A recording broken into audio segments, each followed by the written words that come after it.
Don't think about doing it, Lewis. The place gets hold of you. But the place is evil. Sometimes dead is better.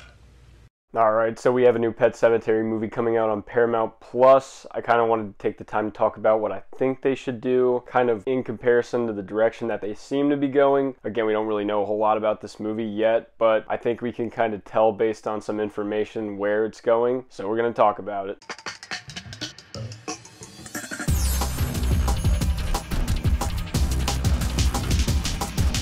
Just right off the bat, this is a franchise that I think has so much potential. There's a lot of pretty scary concepts and ideas associated with death that this franchise could tackle. This Burial Ground raises a lot of questions, a lot of things about what it means to be human, about the afterlife, about death, just so many interesting ways and avenues that this franchise could take. So I see a lot of potential if they were to move past the original movie and the original book and the source material, which I think is just such a perfect story. I love that original movie. I'm even a pretty big fan of the remake. I never watched Pet Sematary 2, but that's another thing that I kind of want to address in this. And basically what this new movie seems to be is a prequel. And that's not a death sentence. I don't think that that necessarily means the movie's doomed, but I think they're definitely limiting their potential when we kind of know what this story is going to be. They cast somebody as Judd, they cast somebody as Timmy Baterman, so we kind of know what direction the story is going to take. You also have casting for earlier Judd, earlier Timmy, so maybe the movie's probably going to switch the ages around a little bit, make it about Tim and Judd growing up together, kind of handle the situation in Judd's childhood with his dog, and then we're probably going to see Timmy die, and then we're going to have him get raised from the dead, and we're going to get this whole thing that we already know what happens. We've seen flashes of it in both movies, in both the remake and the original, so I don't really understand why we're kind of backtracking like this. We know the story, we know what's going to happen. I'd rather it take place after the first movie, maybe just mention the creeds, but continue on a different story, maybe approach this subject matter from a different angle, which there's a lot of different ways that it could. I think that there's a lot of different ways that you could explore grief through different characters, newer characters, and there's not really any limit to what they could do. But you know, again, maybe they're afraid because I'm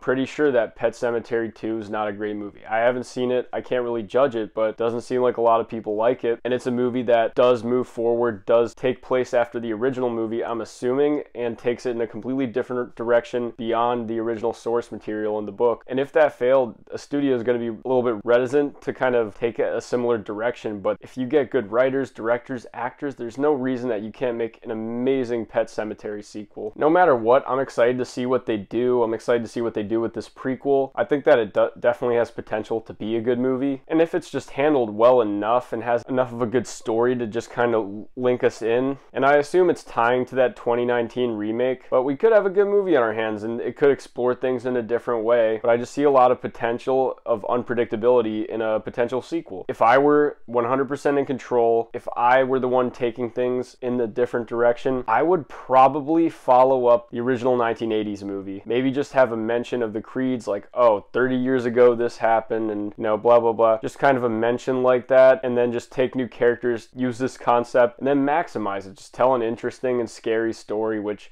you definitely could with this concept. The Pet Sematary just has no limit. Maybe you could go more into the origins and everything. There's just a lot to explore. And unfortunately, I think doing a prequel is just limiting that a little bit, especially because we know how the story is going to turn out. We know that Timmy Baterman's going to die in the war, get brought back, and he's going to get burned alive with his father. So I don't understand what they're going to do differently with this. But if you have a different take, let me know. Tell me what you would do with the Pet Sematary franchise. If you had the chance, have a good one.